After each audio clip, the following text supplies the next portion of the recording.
Kolejnym bardzo ważnym typem jest przekrój. Zdefiniujmy sobie jeden przekrój na ekranie po to, żeby zobaczyć, jaka jest metodologia tworzenia tego typu widoków. Na zakładce Widok wybierz ikonkę Przekrój. To samo narzędzie masz do dyspozycji na pasku szybkiego dostępu. Ono tam się domyślnie znajduje, ponieważ jest jednym z najczęściej wykorzystywanych narzędzi w Revicie. Ale my to zrobimy z poziomu zakładki Widok. Wracamy więc i klikamy Przekrój. Żeby naszkicować nowy przekrój, wskazujemy lewym przyciskiem myszy początek płaszczyzny przekroju, a następnie przesuwam kursor w prawą stronę po to, żeby wyznaczyć linię, wzdłuż której budynek będzie przecięty. I jeżeli zakończyłem przekrój, to klikam drugi raz lewym przyciskiem myszy. Na ekranie pojawia się symbol przekroju. Pojawia się również niebieska przerywana ramka. Ta ramka mówi, jaka jest głębokość przekroju, które elementy będą w tym przekroju wyświetlane. Wszystko to, co jest zawarte wewnątrz niebieskiej przerywanej ramki, będzie w przekroju widoczne. Oczywiście mam możliwość sterowania głębokością przekroju. Wystarczy, że chwycę za dwie strzałki znajdujące się na równoległej krawędzi ramki i mogę je przesunąć góra-dół po to, żeby sterować głębokością mojego przekroju.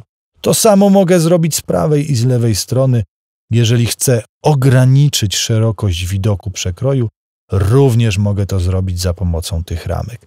Ta niebieska ramka wyświetlana jest tylko wówczas, gdy symbol przekroju jest zaznaczony, czyli na tą linię przekroju musimy kliknąć lewym przyciskiem myszy. Żeby przejść do przekroju, który jest widoczny w przeglądarce projektu, gdzie pojawiła się dodatkowa kategoria przekroje, mogę to zrobić albo z poziomu przeglądarki projektu poprzez dwukrotne kliknięcie na nazwę, albo z poziomu rzutu poprzez dwukrotne kliknięcie na niebieski dzióbek, czyli symbol przekroju. Klikam dwa razy lewym przyciskiem myszy i natychmiast w oknie pracy wyświetlany jest przekrój. Ustawmy sobie wszystkie okna sąsiadująco poprzez wciśnięcie na klawiaturze WT, czyli Window Tile.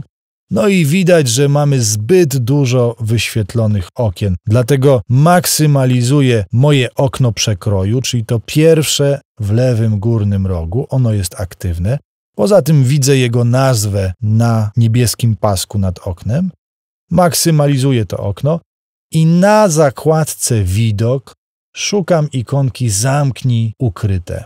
W tym momencie wszystkie pozostałe okna, które do tej pory były otwarte, zostają automatycznie zamknięte. Przejdźmy więc na rzut, na widok odwrócony, rzut sufitu 0, gdzie kreśliłem przekrój i teraz wpisz na klawiaturze WT po to, żeby ustawić okna sąsiadująco. Możemy od razu wykorzystać skrót ZA, czyli dopasuj zawartość wszystkich okien do ich rozmiaru, po to, żeby dopasować zawartość poszczególnych okien. No i teraz zwróć uwagę, po prawej stronie mamy wyświetlony przekrój, po lewej stronie jest rzut z naszkicowanym symbolem przekroju. Zaznacz na rzucie symbol przekroju i zobacz, że możesz ten symbol przesuwać na ekranie. Możesz go chwycić lewym przyciskiem myszy i przesunąć na przykład w dół. Zwróć uwagę, że puszczając lewy przycisk myszy, przekrój po prawej stronie natychmiast jest aktualizowany. Program cały czas dokonuje aktualizacji tego, co dzieje się z naszym przekrojem. Jeżeli w tym momencie zmienię kierunek patrzenia tego naszego przekroju, tak żeby patrzył w dół, i na rzucie obok symbolu przekroju kliknę dwie strzałeczki zwrócone w przeciwnych kierunkach, przekrój zmienia kierunek patrzenia.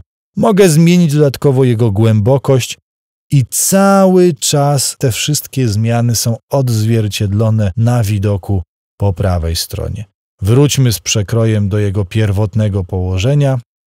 i zmieńmy kierunek patrzenia tak, żeby patrzył do góry. I z powrotem widzimy to samo, co widzieliśmy na początku. Niesamowite jest to, z jaką prędkością Revit wprowadza zmiany. I to jest jedna sugestia, którą powinnaś zapamiętać, a mianowicie to, że w trakcie modelowania możesz tworzyć absolutnie dowolną ilość przekrojów roboczych, które tylko pomogą ci zaglądnąć do środka budynku. Nie musisz od razu przejmować się i zakładać, że przekrój, który stworzyłeś, jest tym ostatecznym. Jeżeli uznasz, że model jest gotowy, dopiero wtedy możesz zacząć opracowywać dokumentację, a wszystkie widoki opracowane w międzyczasie są tylko widokami pomocniczymi.